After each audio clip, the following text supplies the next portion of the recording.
Fresh from the showcase here at SwissWatchExpo, we're talking about vintage watches today and the things that we have in inventory that have some really unique and interesting characteristics, not only about the dials themselves, the cases themselves, but also specifically the paint and the luminescence on the dial, because those things change over time, and there's a lot of things that occur because of that, and you have a few pieces that you like that are favorites. Absolutely, and it is absolutely my favorite thing about vintage watches, to really see the changing in color you get on the dial. It really does take a whole watch, to the next level, especially some of these older pieces.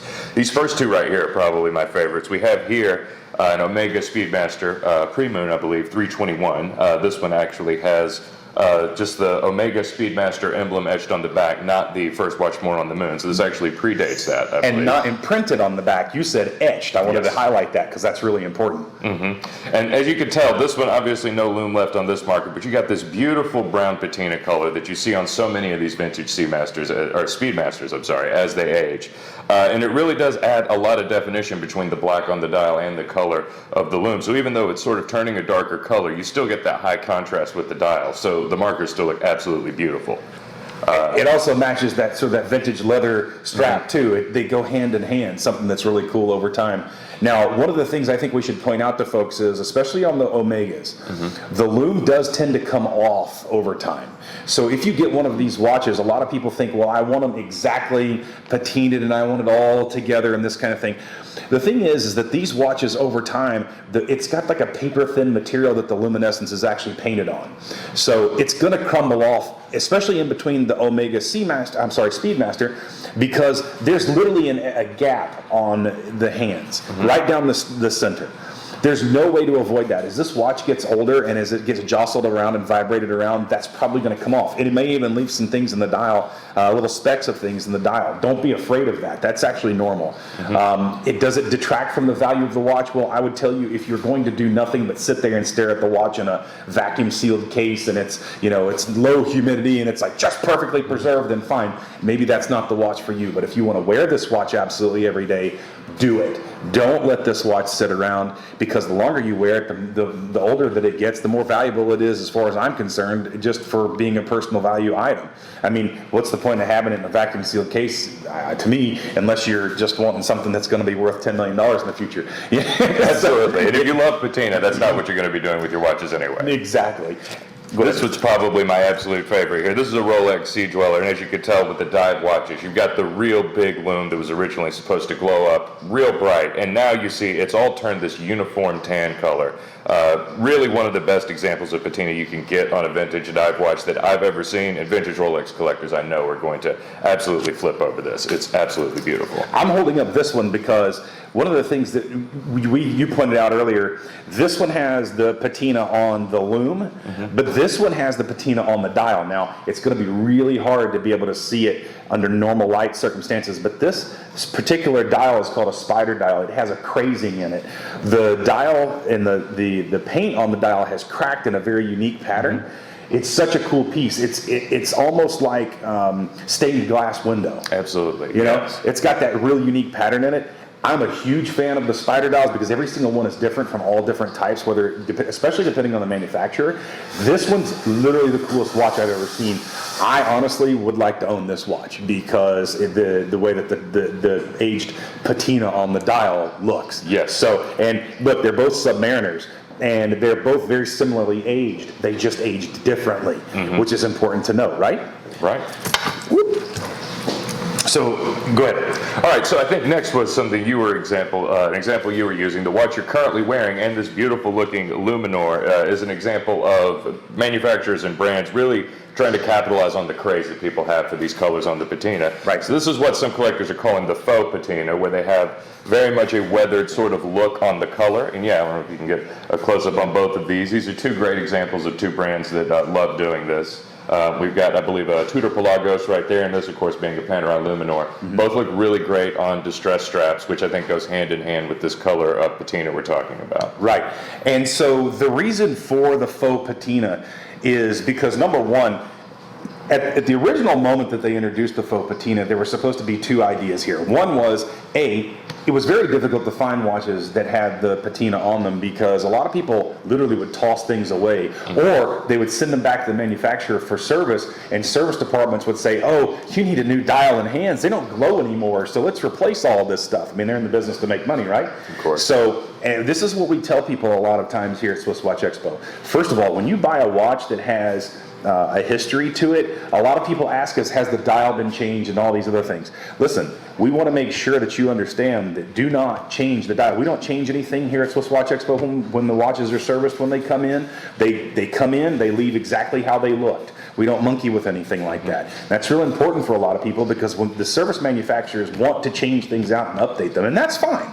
But for the collectors, let's not do that. Let's leave the watches exactly as they are, right? Absolutely. So in comes the faux patina. The watch manufacturer said, oh, well, gee, maybe we were doing the wrong thing all these years. Now people really want that. So if you want, now there's people out there who actually want their watch to glow and have that luminescence at night, but at the same time, they want to have that look. Right. You can't have both because these watches, the older watches, go from radium to tritium and now to superluminova, 3 different types of luminescence that were painted on the dial.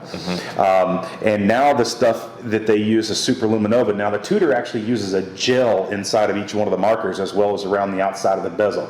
It's an actual liquid that they're using. It's not paint, something that a lot of people don't realize. And so it glows this bright blue for an extraordinarily long time. And even though it has that yellowish patina, the color comes out as blue, which is really interesting. Yeah. So you get the best of both worlds with this. But that's not the only reason that faux patina exists. For example, Panerai, they do the throwback on their dials. Now this happens to be a sandwich dial with the patina color on, not only painted. So let me go over something real quick because it comes into my mind as we're talking about it. This is a sandwich dial because there's a dial below that's painted with luminescence, and then there's another dial that's carved out that's laid on top. Yeah. That's why it's called a sandwich dial. And so what they did was they took that patina colored paint, which is still superluminova. It glows a really bright green, probably one of the best glowing watches in the industry, if not the best glowing watch in the industry. So if you want something that lasts all night, it's definitely a Panerai. Now, why is that important? Panerais, when they first came out, they were in the 1930s. They were using radium on their dials. So what would happen is, you would find that the half-life of the uranium that they were using to make the dial with would start changing within 2 to 3 years. And now, remembering that the service people that wore these, and these were only service dials, servicemen dials. These were not allowed in the civilian market. It was only in the Italian Navy that these things were allowed. So, even within a 2 to 3 year period, these were highly radioactive. The paint was highly radioactive, which is really strange. You wouldn't think that, but the color would actually start changing. Because of the radium that's in them, the dials would start getting a brownish color or an orangey gold color. So a dial that was originally black would physically change. And you would really see it right around each one of the markers. Now, over time, Panerai has introduced a few watches that have that faux dial change color too. They also have a tobacco color, which is what we refer to it as, but it's actually a brown color, and that's because of the original type of dial that would fade due to that radium. So they didn't just do the faux patina, they did the faux patina dial too. Oh, wow. Yeah, so that's why there's so many different versions, and by the way, some of those are really expensive. We don't happen to have one here right now, but I'm sure we'll run across one soon, so obviously keep watching here at SwissWatchExpo. So that's why there are certain manufacturers that are doing the faux patina, and that's why you find so many different types. Okay. Now, one of the other things that we also have here, fortunately, we have a watchmaker who's also our co-owner that specializes in the service of vintage Rolex. Now, historically, if you had a watch that was from the 50s, 60s, or 70s, and you sent your watch to Rolex, they may not service the watch. They may reject it because they simply don't have the parts to replace in the watches. Well, that's not necessary. There again, it's not always necessary to replace parts. Watches work just fine as long as they're cared for, they're well maintained, and you buy watches that haven't been completely destroyed and heavily used and dropped and broken things, right? So just like anything, if it's well cared for, it'll last a long time. So we have a lot of vintage watches that you can buy here that have faux patina on them. Now, some people ask, do they have little markers on the dial? Do they fall off? Yeah, they do. The individual little luminescent markers can fall off the dial. That doesn't detract from the value. It doesn't make it work any less. If you're looking for something that has a vintage history to it, it's going to be missing a few things. It's just unavoidable, right? But what's also cool is that this watch here has a dial that has also changed just like the Panerai dial did. Yeah. For a different reason. It's not because of the radium on the luminescent markers. This is just exposure to light. So this happens too. That's why there's a lot of times where we take pictures of watches where you'll have the exact same model. One will have a certain color dial. The other one will be a little bit different. So we literally have to go into our case, look at them, compare them side by side, and let you know this is the difference between the two, and here's the colorized difference. And yes, what you're seeing on the screen is correct. This one is a little bit different than the other. And a lot of people ask us, well, did they ever make that color dial? No, that's just how it's changed over the years. And that's what makes it cool. Exactly. And nothing ever ages the same way. You could get in another watch exactly like any one of these from about the same age that has a different history, and you get a different type of patina or a subtly different shades. And that's part of what makes it so cool. That's why the pre-owned watch market is absolutely exploding. If you have a watch that's got some unique characteristics to it, whether it's scratched or whether it's dinged or if it has a scuffed bezel or whatever the case, a lot of people really like that. They like the character and the history of it, and especially when you start combining it. You know, this is a perfect example. This Omega right here, the case is scuffed. We haven't touched it. It's not been polished. It's not been buffed. We're not doing anything with it. We're leaving it just as it is. The patina, the dial, the case, and all. We want you to have it just as it's always been worn, so that you don't have something that looks faux and looks like today's watch. Exactly. So that concludes all of the patinas, why we have vintage watches, what happens to them over time. As I said, the radium, the tritium, the superluminova. The luminova is the most recent paint history. That started kind of in the mid to late 90s. The Japanese introduced it, and that is the main paint used now, and they're sort of supercharging all those to get them to look just right, just like this Tudor. And I would encourage you, if you really like luminescence, the Tudor is the one to go with. And by the way, the Pelagos is just an amazing watch to deal with.